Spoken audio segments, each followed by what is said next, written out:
Hello everybody and welcome back to more Mega Man X4 Blind Zero story. And in this episode we're going to be moving on to military terrain.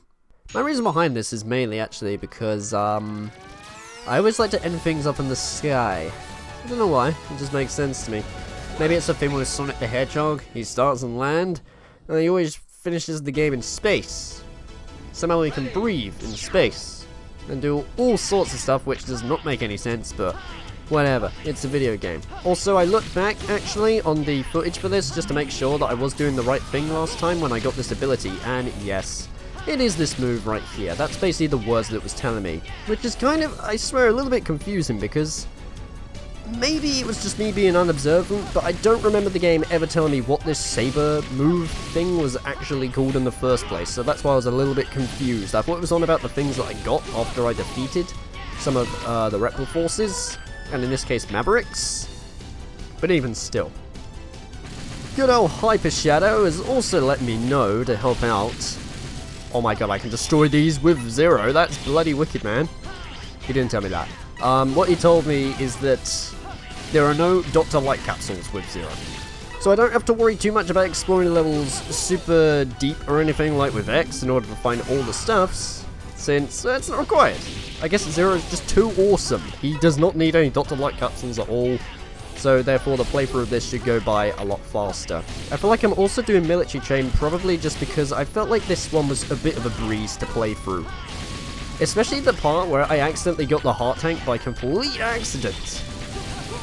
What we're actually supposed to do, I believe, is like get one of the things in order to destroy it. Or at least be inside a mech in this case. But for me, I somehow figured out this exploit without even meaning to do it, but you know what, never mind. In fact, I explained that at the end of one of the episodes, didn't I? When you think about it, that's actually been a bit of a while back. Whenever I'm playing through all of these levels, though, I don't really have too much to say, so that's why I'm kind of just talking about random stuff. This, like I've said this before, you know, it's literally the blind aspect side of things is on X's side, not necessarily Zero's. Also, wow, you can just plow through the whole entirety of this, can't you? Like, good god. Actually, wait, I probably need to go over here, don't I, in order to attack this thing, otherwise we're not really going to get anywhere. In fact, I wonder what the weakness to this dude is. Is it fire? My guess is it is kind of. Well, I mean, it's dead now, and that's what matters, really. Do I have to get off of this? Oh no, I don't. I just stay on it, don't I? Right. Now then, the mech was required in order to get the heart tank. So in this case, with Zero, does that mean that I can literally just plow through it with my Z saber? It certainly makes it more exciting whenever it comes to action and things. It does not appear to blink the blue ones, though. I caught that at the very beginning, so that's why I'm kind of a little bit skeptical about this, but we'll see. Oh, actually, wait, hold on. Let's not break the mech. Oh, never mind. For some reason, I thought I had to, like, destroy that one or to get inside the mech, but I'm not too sure. In fact, did Zero even go in a mech? I can't remember. I know I've fought Dragoon, but I can't remember if I was in a mech in that one or not. Oh, I was, yeah, for sure, because otherwise it wouldn't have it right here, would it? Right, anyway. Let's try and actually stay inside the mech and get the thing the way I'm actually supposed to. That might be a little bit better for me. And whilst we're doing this, I'm just going to talk about my little ambition or so, or in this case New Year's resolution, because the time that I'm recording this and the day is the 2nd of January 2020, so fancy that. New year, new times. My ambition is pretty much, I own a lot of games in my collection of things, and a lot of them have been left untouched. What I'm really trying to do these days is play through some of them. Because I've been so caught up with streaming and YouTube and stuff that that's literally all I've dedicated my time to gaming to. Which, I mean, it's good, yeah, it's good to stay productive and do something with it, but you don't want to do it all the damn time. You don't want to get yourself stuck in a loop. Which is what I've kind of found whenever it comes to just playing games normally, which is kind of sad really, because if I carry on like that, it might even make gaming absolutely horrible for me, because all I see it as is work, instead of me just enjoying myself when trying to play through it, you know? So I'm glad I finally became self-aware of this, as today, I've been playing a lot of Ape Escape for the PlayStation 1. I've owned that game ever since 2016, I did a one-off Let's Plays blind edition of that absolutely years ago, when I first got it, and then that was it. I didn't pick it up, because I felt like, oh, I could make this into a series, and there was all this debate and all sorts. So it's nice to, you know, just actually sit down and play something normally for once, instead of trying to tie it into a project or anything like that, since I also went through this phase of streaming absolutely everything. It didn't matter. If I got a new game in that, I thought, right, I'm going to wait till the evening, and I'm going to stream it at the very end, because that's what people want to see. I mean, true, it is what people want to see, but I've also got to think about it, the sides of what it's like for me when it comes to just normally gaming as well. So, yeah.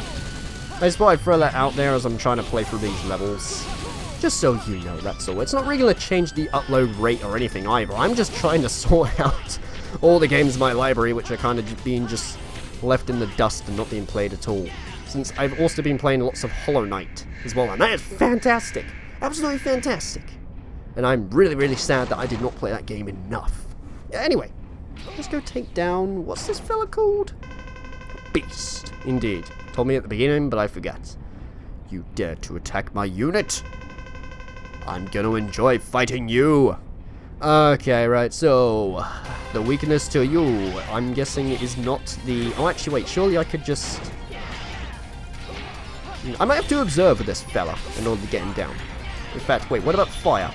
Fire does not appear to do the thing. However, what about lightning? Lightning doesn't do any damage. Okay, right, so I'm just going to have to attack you like this then. This seems to be the only method that I can do, right? Yeah, so when I said about Zero being basically hard mode and that, I guess I kind of was right whenever it comes to it. Also, ooh, I don't know. Let me check my lives. I have like 2 left. Okay, so I'm going to save my energy tank for when I've studied this dude's attack pattern. In this case, after this death, I'm going to give this another go and then preserve it. Since that was something I've noticed that I've done wrong in past games. During the fight, kind of just use an energy tank instead of saving it for when I actually should properly use it. Right, so I've got nothing really for weaknesses against this fella, so I just need to take him down normally. That's all I can do. So I can actually study the attack pattern of this dude, which I guess you guys are going to like, since a lot of you have basically been telling me that I really should be trying to show off more of the attack patterns that they do instead of using the weaknesses all the time. But I feel like whenever I have a weakness, I kind of want to use it. You know, it feels like a reward whenever it comes to understanding, or at least just going through the game normally. But yeah, I don't know how to avoid that bit though. Let's see, how much damage does he do after that? Not really much, I don't think. Because he does this and then he moves out the way, and then... Wait, can I just get you done like this? There was no need! There was no need for an energy tank. Or maybe there might have been if I didn't do or collect any of the heart tanks, but even still. Right. That dude's not so bad. Again, though, I probably could have taken the time to look and see how to avoid that laser thing. You won Shipuga. Shipuga! These are getting way easier to pronounce. Thank you. Wait, it says Sipuga. Sipuga? What? Even though it says Shipuga, is it Shipuga? I'm just gonna call it Shipuga in that case then. The Super Mario button while dashing. You can execute a powerful dash blade attack. Okay, so just while I'm dashing, I press the button. Approach your enemy with Shipuga and perform a combo. I feel like there's a bit of a typo. Is that a typo? Or is the typo the actual thing that the dude pronounces? I don't really know. I am so sorry I just did that. That's kind of what I get for drinking before recording the episode. Anyway, right, let's go to Snowbase and test out that thing, because it told me to basically use the super move. A special move! Special move! Not super move, Jesus. Right, so, this, right? A special move while dash. Special, oh yeah, triangle, triangle! Oh, I'm not very good at this, am I? Right, so I can do this. Even though, like, he does this side of things. I've noticed one thing, actually, when it comes to the ground attack with this. There's a bit of delay, isn't there? I mean, sure, he does do a little bit of the backwards side of things, allow me to get enemies from behind, but it takes a bit of a while, don't you think? I mean, at least with this, the up and special move, boom, done, immediate. This is very slow. Anyway, right, so dash, and then this. That's got to be a weakness to one of the things. I am going to be so annoyed if that was literally military train's weakness. Oh wait, no, that can't be, because I literally got that from military train. I'm hoping then that it might be Cyber Peacock. I believe that was the dude's name, wasn't it? So I'm just going to go to escape, save, and I guess in the next episode of Mega Man X4 Blind Zero's story, we're going to be moving onwards to Cyber Peacock. The reason why I'm doing this one first is because, as far as I remember, when it came to fighting the Owl in Air Force, his weakness was Cyber Peacock's, right? However, what about that section, where the one that requires me to go through there quickly? One of them contains a heart tank, one of them contains an extra energy tank as well. I'm fine with that, but the other one was a Dr. Light Capsule, so what is it going to contain instead for Zero? I have no idea, but we'll find out in the next episode. So okay guys, I hope you've enjoyed this one, and I will see you in the next one. Brother, please, don't you remember? Zero saved my life.